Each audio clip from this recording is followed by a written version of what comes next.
بیان کرتے ہوئے مالک کریم نے یہ ارشاد فرمایا ہے کہ وَإِنَّكَ لَعَلَىٰ خُلُقٍ عَظِيمٍ۔ فرمایا اے محبوب علیہ السلام، ہم نے آپ کو خلق عظیم عطا فرمائے ہیں، آپ کی خو بڑی بہترین ہے، آپ کے اخلاق بڑے اونچے ہیں۔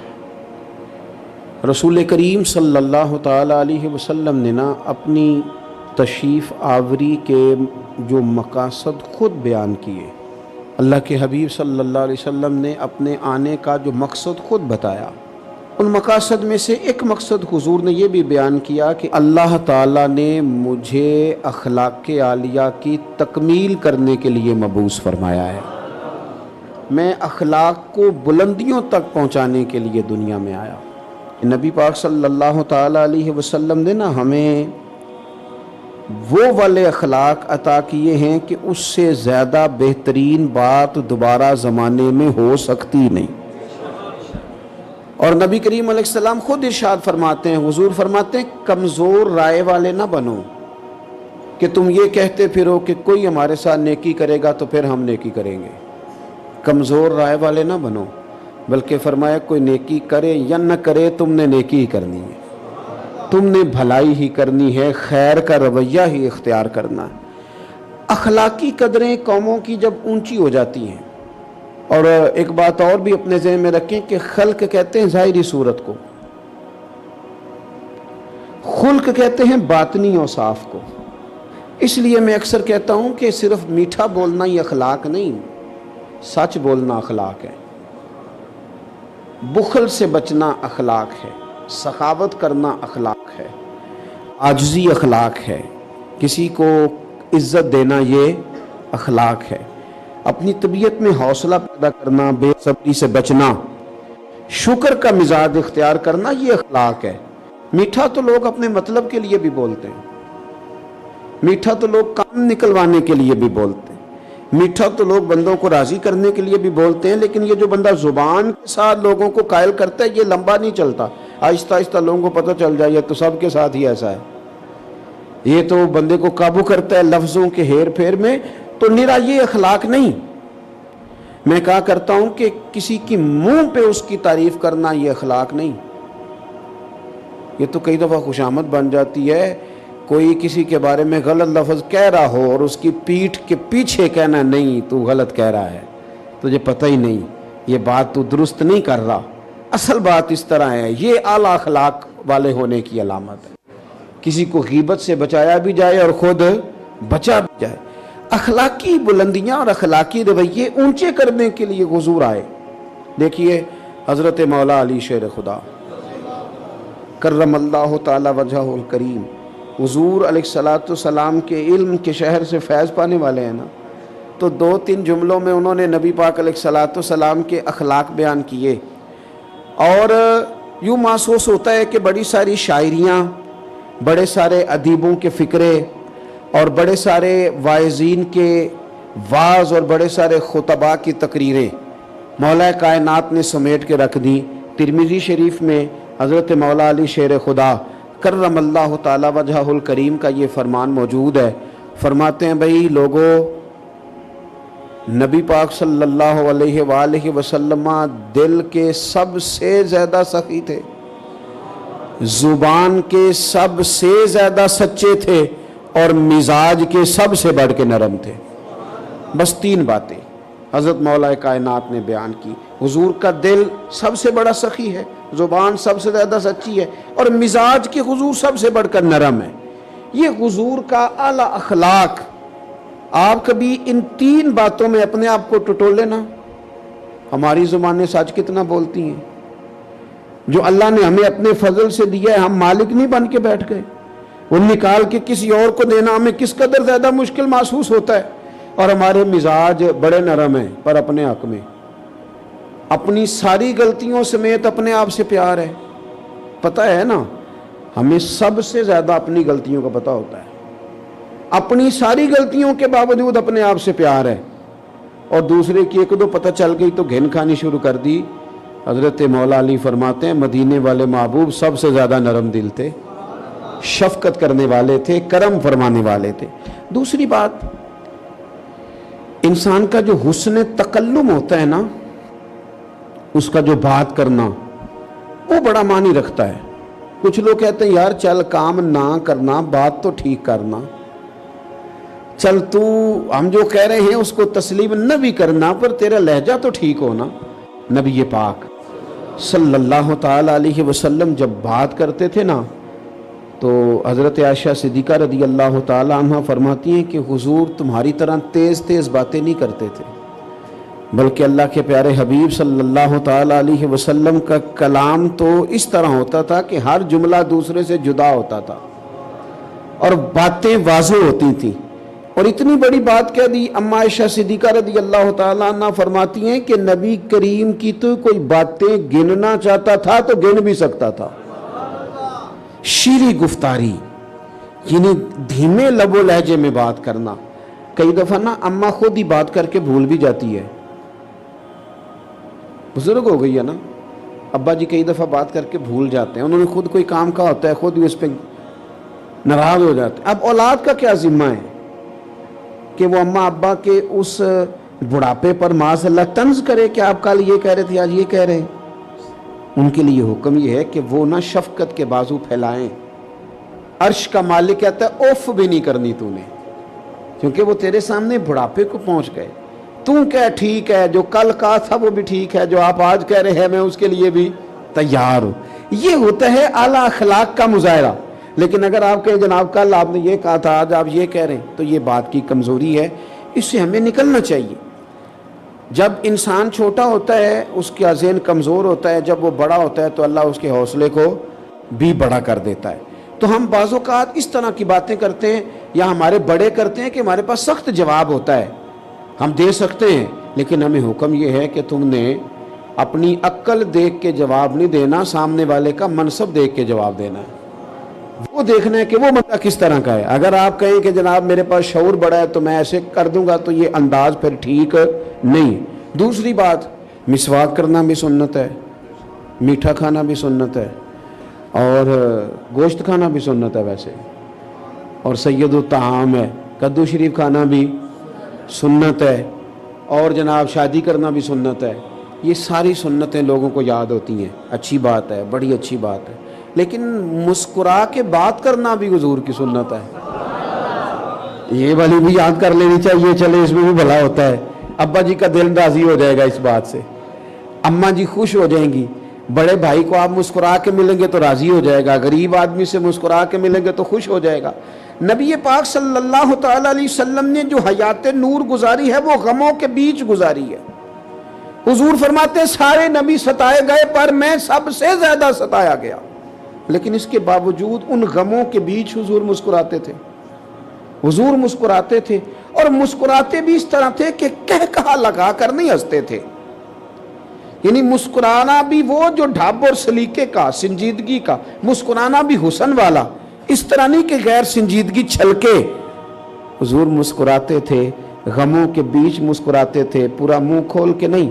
حضور کے لبہائے مبارکہ میں دانت نظر آتے تھے، اور حضور مسکراتے تھے تو نور نکلتا تھا، مسجد نبوی کی دیواریں روشن ہو جاتی تھیں۔ حضرت سیدنا عبداللہ بن حارث رضی اللہ تعالیٰ عنہ فرماتے ہیں، ترمذی میں موجود ہے، فرماتے ہیں میں نے دنیا میں کسی کو اتنا مسکراتے نہیں دیکھا جتنا مدینے والے محبوب مسکرایا کرتے تھے۔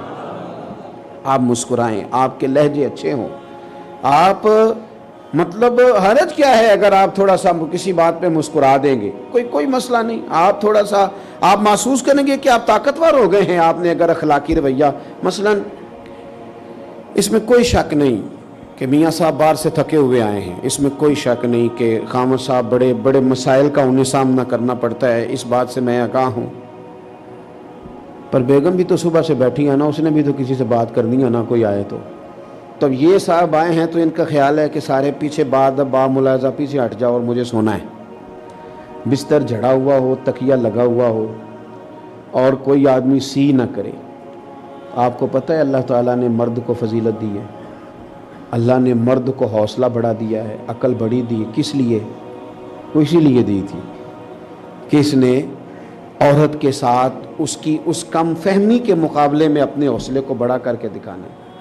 تو یہ جلد باز ہو جاتا ہے، یہ سختی کرتا ہے، بڑے مسائل ہوتے ہیں باہر، اس میں کوئی شک نہیں۔ دنیا کے ساتھ نبھا کرنا، مردوں کے لیے کاروبار کرنا، دنیا کو ڈیل کرنا، بندے کو باتیں پوری طرح چور کر دیتی، لیکن اگر آپ باہر کی پریشانیاں گھر لے آئیں گے تو گھر والوں نے بھی تو کہیں آنسو بہا کے دکھانے ہیں نا، انہوں نے بھی تو سارے دن کی آزمائشیں بیان کرنی ہے نا۔ حضرت مولانا نقی علی خان صاحب فرمایا کرتے تھے، مجھے دعا مانگنے کا طریقہ میری بیوی نے سکھایا ہے۔ اب سب کس طرح فرمانے لگے، اس نے مجھے کوئی کام کہا، کوئی پیسے جہاں لگنے تھے، تو میں نے کہا بھی میرے پاس نہیں ہیں، کچھ دنوں میں آئیں گے تو میں دے دوں گا۔ تو پھر اس نے ایک دن یاد کرایا کہ جناب وہ میں نے کہا تھا کہ وہ پیسے تھوڑے سے چاہیے تھے، تو کہتے میں نے کہا بھی نہیں ہے میرے پاس، جیب خالی ہے، بالکل حالات ٹھیک نہیں، ملتے ہیں تو دیتا ہوں۔ کہتے اس نے کچھ دن چھوڑ کے پھر یاد کرایا تو میں غصے میں آ گیا، میں نے کہا تو کیا مجھے بے عزت کرتی رہتی ہے، تمہیں کہا نا میرے پاس نہیں ہے، جب آئیں گے تو دے دوں گا۔ کوئی باتیں کرنے والی روز ہی کسی آدمی کو پریشان کرنا۔ کہتا جب میں نے سخت بات کی تو اس بھلی مانوس عورت نے پہلے بات سن لی، پھر جب میرا غصہ اتر گیا تو اس نے ایک بات کی تو میں رو پڑا، کہنے لگی آپ ہی تو میرے خامند ہیں، آپ سے نہ کہوں تو پھر میں کس سے جا کے کہوں۔ کہتے ہیں میں رو پڑا، مجھے نہ دعا مانگنے کا طریقہ آ گیا۔ وہ کہنے لگی آپ کیوں رو رہے ہیں؟ تو میں نے کہا جب میں بھی اپنے رب سے کہوں گا نا مالک تو ہی میرا رب ہے، تجھ سے نہ کہوں تو پھر میں کس سے کہوں، تو پھر میرا اللہ بھی میرے اوپر رحمت فرمائے گا۔ تو تھوڑا سا نا اخلاق کی بلندیاں، طبیعتوں میں بلندیاں، اپنے باطن پہ تھوڑی سی توجہ۔ ہم نے سارا زور ظاہر کو سنوارنے پہ لگا دیا ہے، سارے رنگ ہم نے اپنے ظاہری وجود میں بھرنے میں صرف کر دیے۔ اگر تھوڑی سی توجہ اخلاق پہ دی جائے، میں نے نا میرا ایک شوق ہے سیرت لکھنے کا، سیرت کی چیزیں جمع کرنے کا، یہ میرا محبوب ترین مشغلہ ہے۔ تو میں جب حضور کی مکمل سیرت پڑھتا ہوں تو میں ایک نتیجے پہ پہنچتا ہوں کہ نبی پاک صلی اللہ تعالیٰ علیہ وسلم کی جو حیات مبارکہ ہے نا، اس کا سبق ہے یک طرفہ نیکی، یک طرفہ نیکی۔ وہ والی نیکی نہیں کہ کوئی میرے ساتھ کرے گا تو میں بھی کروں گا، کوئی میٹھا بولے گا تو میں بھی بولوں گا، کوئی میری طرف آئے گا تو میں اس کی طرف بھی جاؤں گا، کوئی میرے بچوں سے پیار کرے گا تو میں۔ سیرت نبوی کا یہ سبق نہیں، سیرت نبوی کا سبق یہ ہے کہ جو روڑے مارے گا اسے پھول دیں گے۔ سیرت نبوی کا یہ سبق ہے کہ جو ترش بولے گا جواب میں مسکرائیں گے۔ سیرت نبوی کا یہ سبق ہے کہ جو لوگ قیدی بنا کے بدر میں آئیں گے نا، صحابہ خود بھوکے رہیں گے اور قیدیوں کو روٹیاں کھلائیں گے، اگرچہ دشمنوں کو قید کیا۔ سیرت یک طرفہ نیکی کا سبق دیتی ہے، دو طرفہ نہیں۔ ہم نے تو نیکی کو تجارت بنا لیا ہے کہ پہلے تو میرے ساتھ کر، پھر میں تیرے ساتھ کروں گا، تو میرے گھر آ تو پھر میں تیرے گھر آؤں گا۔ یہ آپ عبادت کر رہے ہیں، تجارت کر رہے ہیں۔ یک طرفہ نیکی یہ حسن پیدا کرتی ہے۔ اور تیسری بات میرے عزیز یہ کہ اللہ رسول کی رضا کے لیے، غصہ ناراضگی صرف اللہ رسول کے لیے، ذات کے لیے نہیں، ورنہ آپ کی ذات ایک بت بن جاتی ہے، وہ بڑی ساری چیزوں میں رکاوٹ بن جاتی ہے۔ ہم نے نا جتنی آج تک جنگیں لڑی ہیں، جتنی آج تک ہم نے مشقتیں کی ہیں، وہ ذات کے لیے کی ہیں۔ میں دیکھتا تھا ہمارے دیہاتوں میں ایسے کسی نے خبر چھوڑ دی کہ فلانے نے تیرے خلاف بات کر دی، پوری تصدیق بھی نہیں، حالانکہ قرآن مجید فرماتا ہے کہ جب کوئی فاسق خبر لے کے آئے پہلے اس کی تحقیق کر لیا کرو کہ ٹھیک بھی ہے کہ نہیں۔ کسی نے بات کر دی وہ فلاں نے تیرے خلاف بات کی ہے، تو کہتے ہیں میں پوچھ نہیں لینا، دو چار بندے لے کے تو گھر پہنچ گئے۔ مفت کے جھگڑے، یہ سب ذاتیات کی جنگ ہے، اس سے باہر آئیں۔ آپ اپنی ذات کے لیے کتنا کو لڑیں گے؟ مثلا میں کیا ہوں، ہم کیا ہیں، اپنے آپ کو کہاں تک لے جانا چاہتے ہیں، کیا بلندی ہے ہماری، کیا ہم پانا چاہتے ہیں، کیا ہے ہمارے پاس؟ وہ مٹی کا ڈھیر جس کو ایک رات سونے نہ دیا جائے تو اپنی ٹانگ پہ کھڑا نہیں ہو سکتا، وہ کمزور آدمی کے 24 گھنٹے روٹی نہ کھائے تو اپنی ٹانگوں پہ لڑکھڑاتا پھر مثلا کیا ہے؟ ایک بخار چڑھ گئے تو ہم سے اپنا آپ سنبھالا نہیں جاتا، ایک دانت میں درد نکل آئے تو ہم کھڑے ہونے کے قابل نہیں، کیا ہے؟ کروڑوں روپیہ تجوریوں میں پڑا ہے پر ڈاکٹر کہتے ہیں تیرا علاج کوئی نہیں کسی کے پاس۔ کیوں اپنی ذات کی جنگ لڑتے لڑتے ہم اپنوں کو ہارنے پہ تلے ہوئے؟ کئی اپنے ہم ہار گئے پر ہم نے ذات کی جنگیں لڑیں۔ آؤ نا یارو، ہمارے کئی اپنے ہیں، ہمارا دل کرتا ہے ہم ان کے ساتھ اٹھیں بیٹھیں کھائیں پئیں بات کریں، کوئی رٹا نہیں، وہ کوئی بد دین نہیں ہوئے، کوئی بد مذہب نہیں ہوئے، کوئی بد عقیدہ نہیں ہوئے، صرف ہماری ذات سے ان کا مسئلہ تھا، ہماری شان کے مطابق وہ چل نہیں سکے، جی حضوری نہیں کر سکے، ہم نے اتار پھینکے۔ دل کرتا ہے اپنوں کے بیچ بندہ وقت گزارے، لیکن ہم نے نا ذاتیات کی جنگ میں کوئی بھی نہیں ہارا، ہم اپنے آپ سے ہار گئے۔ سنو نا حضور نے کیا سیرت دی ہے، اخلاق عالیہ کی کیا بلندی دی ہے۔ میدان احد میں اتنا انہوں نے تکلیف دی کہ حضور کے 70 صحابہ شہید ہو گئے۔ نبی پاک سید عالم صلی اللہ تعالی علیہ وآلہ وسلم کے ساتھ ان کا رویہ اتنا جارحانہ ہوا کہ حضرت امیر حمزہ رضی اللہ تعالیٰ عنہ کی انہوں نے ناک مبارک کو، مقدس آنکھوں کو نکال دیا، کاٹ ڈالا، تکلیف دی میرے نبی پاک کو۔ حضور کے اپنے دانت مبارک شہید ہوئے، اور جب صحابہ کرام علیہم رضوان نے عرض کیا نا یا رسول اللہ کرے نا دعا ان کی تباہی کی، تو حضور نے فرمایا میں لعنت کرنے والا بنا کے نہیں بھیجا گیا، مجھے تو رب نے رحمت بنا کے بھیجا ہے۔ ذات کو تکلیف دی ہے انہوں نے، تو حضور نے دعا کیا کہ اللہ انہیں ہدایت دے دے، اللہ ان کی بخشش کر دے، ان کو بخشش کے رستے پہ چلا دے، ہدایت دے دے ان کو۔ نبی کریم ہدایت کی دعا مانگ رہے ہیں، لیکن ایک مقام ایسا آیا ہے جہاں میرے نبی پاک صلی اللہ تعالی علیہ وسلم نے دعا کی کافروں کے لیے۔ مسند امام احمد بن حنبل میں یہ روایت آپ کو ملے گی، غزوہ خندق کے موقع پر مدینے کا دفاع کرتے کرتے کافروں نے اتنا پریشان کیا کہ صحابہ کی نماز عصر قضا ہو گئی، ذات کو تکلیف دی تو کوئی حضور نے ان کے لیے دعا نہیں کی، تباہی کی۔ عصر کی نماز رہ گئی صحابہ کی، قضا ہو گئی، تو میرے رسول نے ہاتھ اٹھائے، کہا اے اللہ انہوں نے ہمیں عصر نہیں نہ پڑھنے دی، تیری بارگاہ میں سجدہ نہیں نہ کرنے دیا، مالک ان کے پیٹوں کو آگ سے بھر دے، یہ تیرے رستے میں رکاوٹ بن گئے، صحابہ نماز نہیں پڑھ سکے، ان کے پیٹ آگ سے بھر دے۔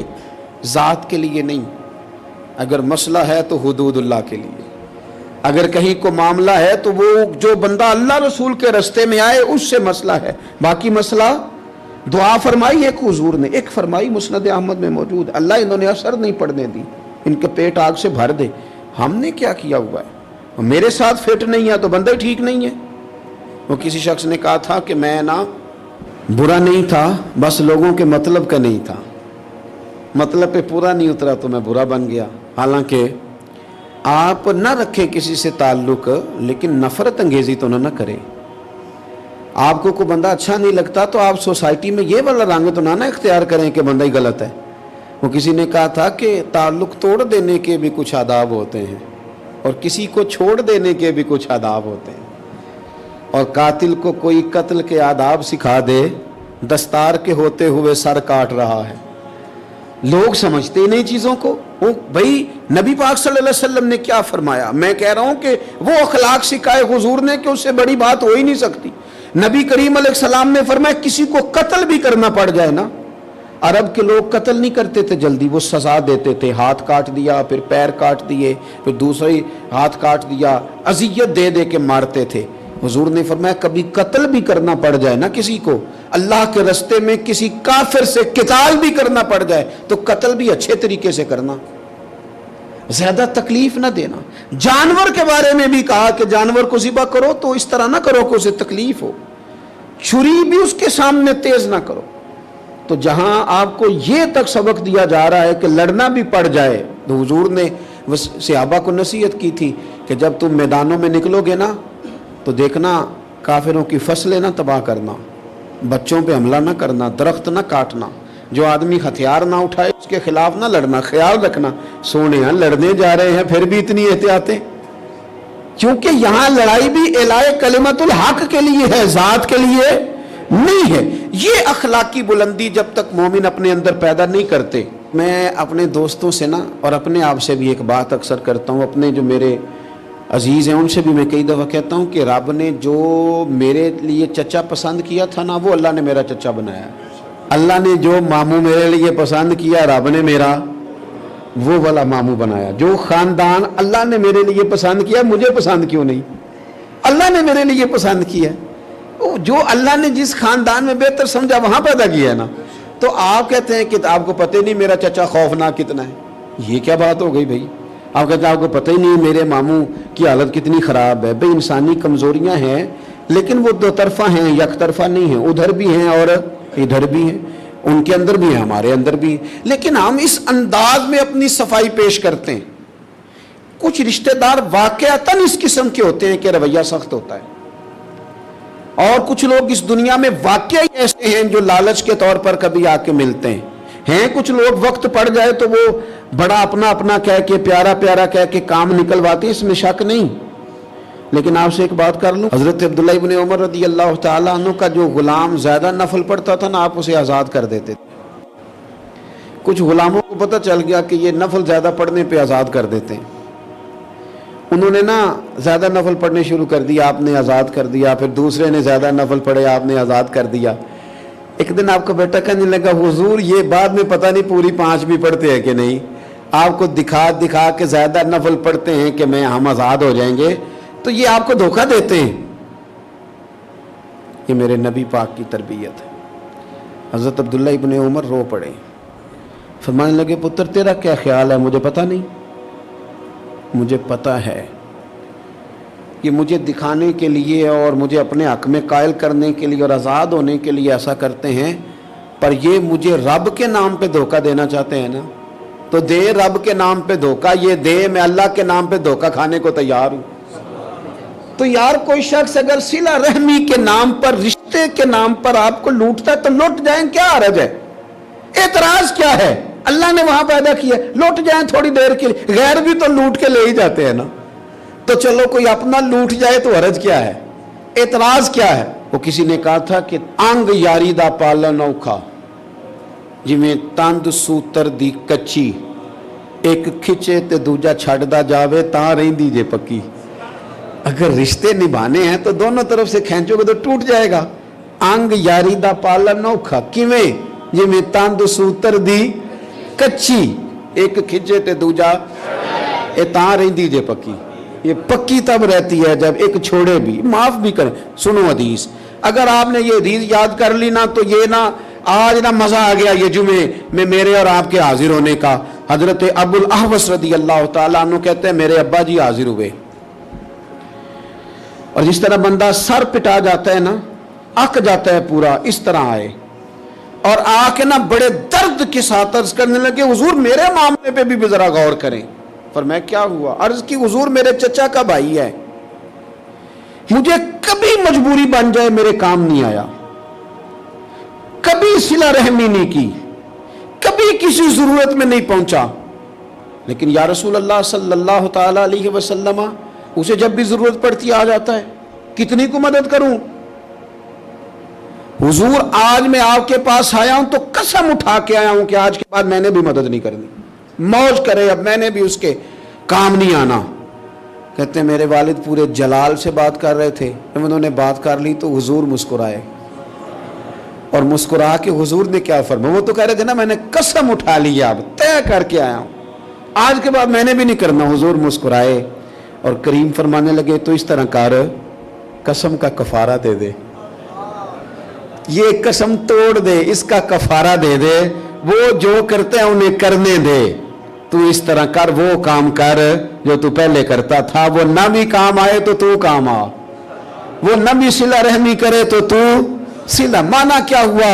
وہ جو کرتا ہے اسے کرنے دے، تو محمد عربی کا غلام بن کے دکھا، تو رسول کریم والا ہے، تو اپنا رویہ ٹھیک رکھ، تو اپنا لہجہ ٹھیک رکھ۔ ہم نے اگر نیکی یک طرفہ نہ سوچی، کیونکہ بندے راضی کرنے کو نیکی کریں گے تو دو بھی نہیں ہو سکتی، نیکی تو کرنی ہے اللہ کو راضی کرنے کے لیے، نیکی تو کرنی ہے، اپنا ذہن بنائیں، یہ جو اخلاقی بلندیاں ہیں نا ان کی طرف سفر کریں، ورنہ ہم اتنے کمزور ہو جائیں گے، اتنے کمزور ہو جائیں گے۔ آپ کو پتہ ہے نبی کریم کی زندگی میں جو چیز سب سے زیادہ ہے نا وہ معاف کر دینا ہے۔ میں نہ تقریر کرتا ہوں، آپ سنتے ہیں، بہت سارے علماء بیان کرتے ہیں، آپ سنتے ہیں، بہت سارے لوگ لکھتے ہیں، ہم پڑھتے ہیں، لیکن کچھ چیزیں ایسی ہوتی ہیں جہاں نہ انسان رک جاتا ہے، آگے نہیں بڑھا جاتا۔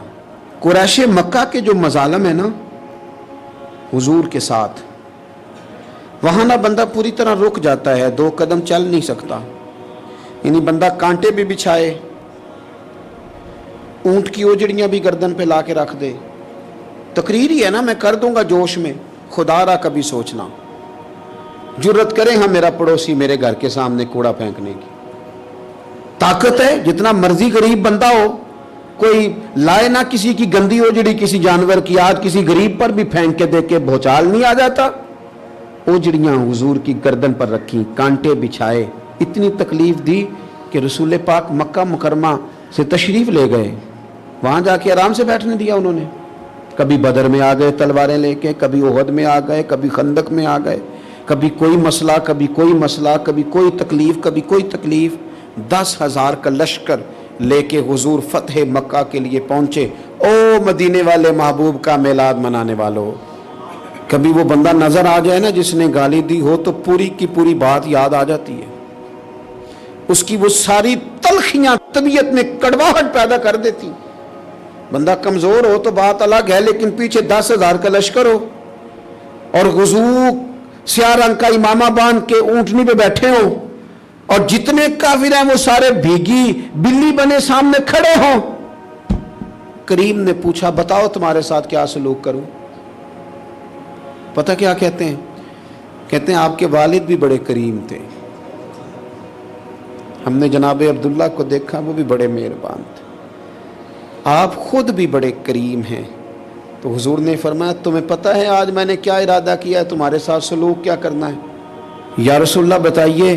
فرمایا میں نے وہی سلوک کرنا ہے جو جناب یوسف علیہ السلام نے اپنے بھائیوں کے ساتھ کیا تھا، انہوں نے تو پھینک ہی دیا تھا نا کنویں میں، اپنی طرف سے تو انہوں نے مار ہی دیا تھا نا، اور پھر اگر بچ بھی گئے تو انہوں نے بیچ ہی ڈالا تھا نا، انہوں نے تو حد کر دی نا، وہ تو اللہ نے انہیں مصر کا بادشاہ بنا دیا، انہوں نے تو کوئی کسر نہیں چھوڑی تھی۔ لیکن حضرت یوسف نے کیا کیا؟ فرمایا آ گئے ہو نا تو بھائی جو ہوئے تو جاؤ نا، تمہیں معاف کیا، بھائی جو ہو۔ حضور فرمانے لگے وہی سلوک کرنا ہے جو جناب یوسف نے اپنے، یہاں تک حضور معاف کر رہے ہیں اور وہ مثال دے کے معاف کر رہے ہیں، تو پھر میرا خیال ہے میلاد منانے والوں کو، جمعہ پڑھنے آنے والوں کو، پیار کرنے والوں کو، حضور کے نام کے نعرے لگانے والوں کو، چھوٹی چھوٹی باتوں میں ذات کے بت نہیں، کھڑا ہونا چاہیے ضرور پر اللہ رسول کے لیے، اپنی ذات کے بت توڑنے چاہیے، اور ہمیں اخلاقی بلندیوں کی جانب سفر کرنا چاہیے۔ اللہ کے حضور دعا ہے مالک حقیقی ہمیں سمجھنے کی توفیق عطا فرمائے۔ آخر دعوانا ان الحمدللہ رب العالمین۔